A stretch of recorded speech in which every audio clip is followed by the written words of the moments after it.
سفید مکھی۔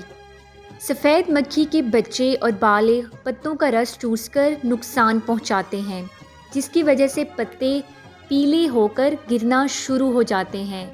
اس کے جسم سے ایک لیس دار مادہ نکلتا ہے جس کے باعث پتے کالے ہو جاتے ہیں اور پتوں میں فوٹوسینتھسس یعنی ضیائی تالیف کا عمل رک جاتا ہے۔ اس کیڑے کے انسداد کے لیے جڑی بوٹیوں کو تلف کر دیں اور کیمیکل کنٹرول کی صورت میں اسپائرو ٹیٹرامیٹ 240 SC بحساب 250 یا 150 ملی لیٹر فی ایکڑ یا پائری پروکسیفین 10.8 EC بحساب 500 ملی لیٹر فی ایکڑ سپرے کریں۔